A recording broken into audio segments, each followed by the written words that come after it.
22 अगस्त साल 1949 सवेरे 9 बजे जैसे ही संविधान सभा की कार्रवाई शुरू हुई, डॉक्टर बी आर अंबेडकर ने पब्लिक सर्विस कमीशन यानी लोक सेवा आयोग से जुड़े प्रोविजंस सदन के सामने रखे।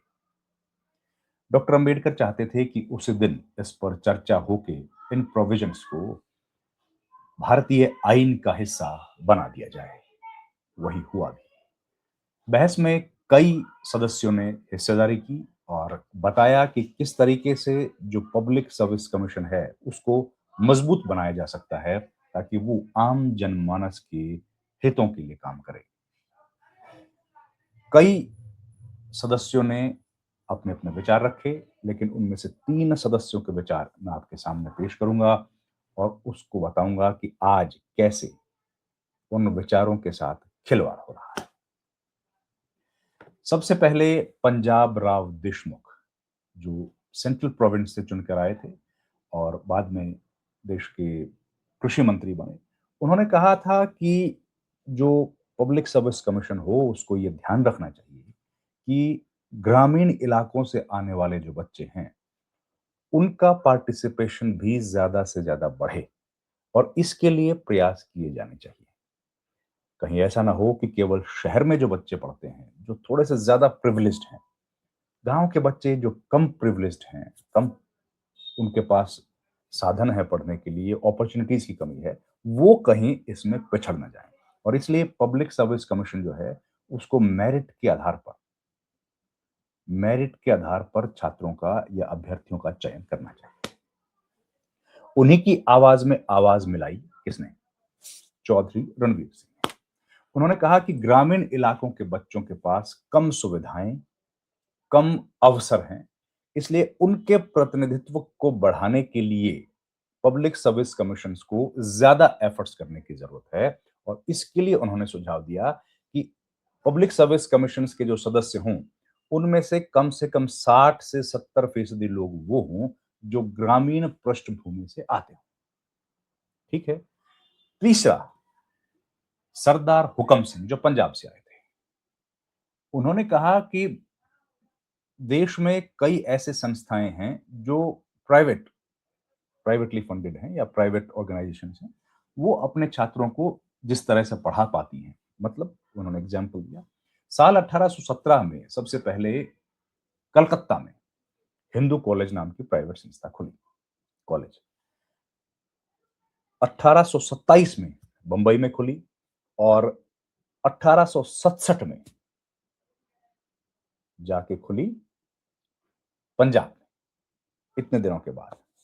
तो उनका कहना था कि जब प्राइवेट कॉलेजेस खुलने में इतना टाइम लगता है एक संस्थान से एक प्रदेश से दूसरे प्रदेश में, तो जाहिर है वहां उस इलाके के स्टूडेंट्स को भी इस बात का फर्क पड़ता होगा।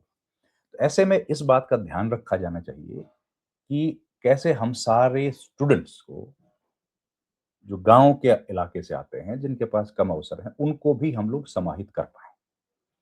और इसके लिए पब्लिक सर्विस कमीशन में इन बातों को ध्यान रखने के लिए विशेष प्रायोजन करे जाए। ये बात कही सरदार हुकम सिंह ने। खैर, ये बातें क्यों बताई?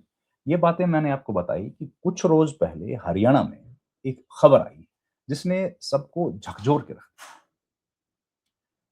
उस खबर के अनुसार कुछ छात्रों ने दावा किया है कि हरियाणा पब्लिक सर्विस कमीशन के जो चेयरमैन हैं, उन्होंने कहा है कि हरियाणा के जो स्टूडेंट्स हैं, वो इनकम्पिटेंट हैं, या फिर यहां पर जो टीचर्स पढ़ाते हैं उनको, वो इनकम्पिटेंट हैं।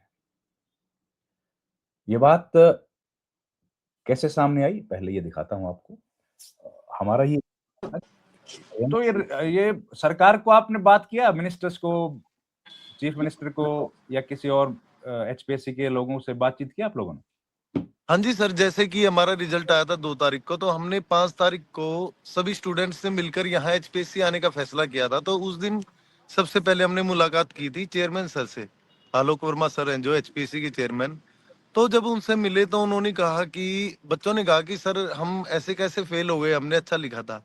तो आलोक वर्मा सर ने कहा कि हरियाणा की यूनिवर्सिटीज इनकम्पिटेंट है, कि आपके ओ, प्रोफेसर्स ने आपको कभी इतना पढ़ाया ही नहीं कि आप ये एग्जाम क्वालिफाई कर पाए। तो आपको मुझसे क्वेश्चन करने के बजाय आपको अपने प्रोफेसर से क्वेश्चन करना चाहिए कि आपको कुछ क्यों नहीं पढ़ाया गया।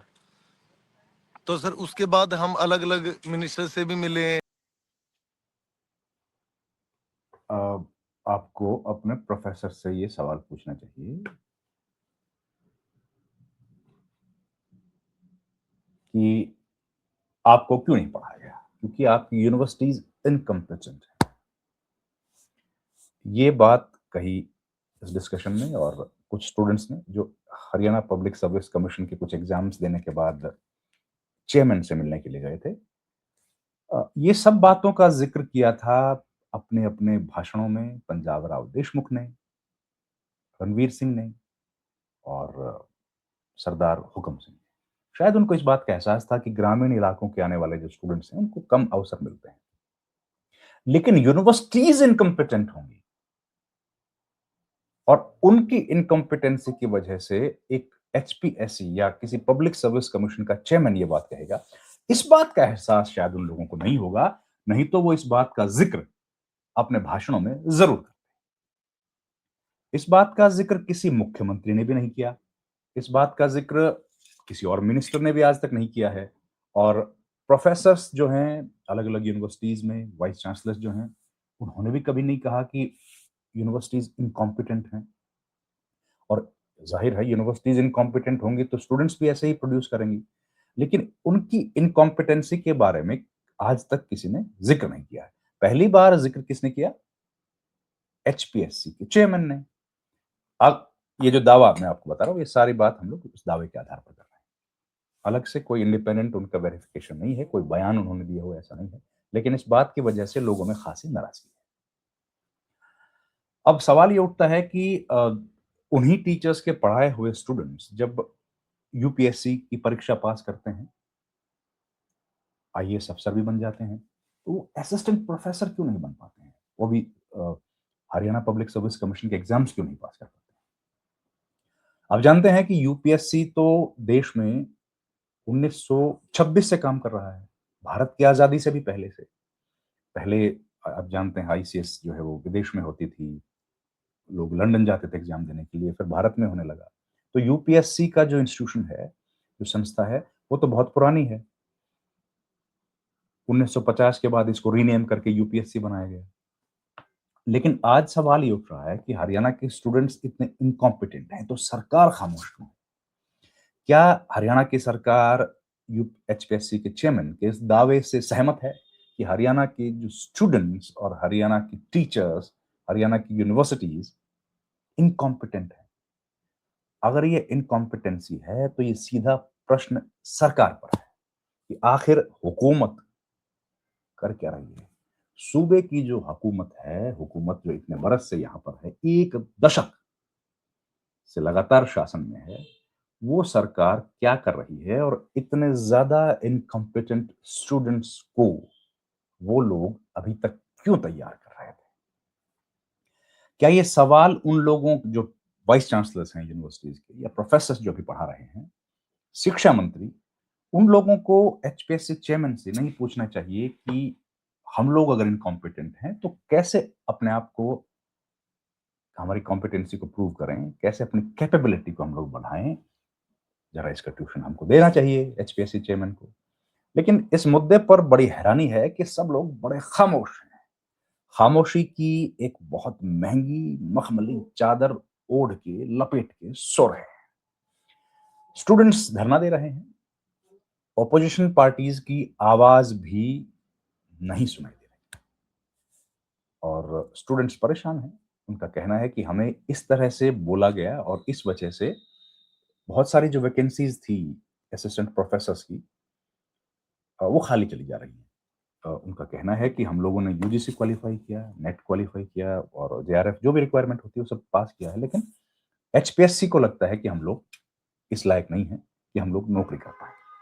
हाँ, हम लोग पढ़ा तो सकते हैं, लेकिन जो अलग अलग तरीके से पढ़ाया जाता है ना, आजकल कोई गेस्ट लेक्चरर बोलता है, इस तरीके से जो वो पढ़ा सकते हैं हम लोग स्टूडेंट्स को, लेकिन हम लोगों को नौकरी मिले, परमानेंट नौकरी जिसको कहते हैं, वो मिले, उसके हम लोग कॉम्पिटेंट नहीं है, हम पढ़ाने के लायक तो है। खैर, ये एक मुद्दा आपके सामने आया था, मेरे सामने आया, तो मुझे लगा आपके पास लेके आऊँ।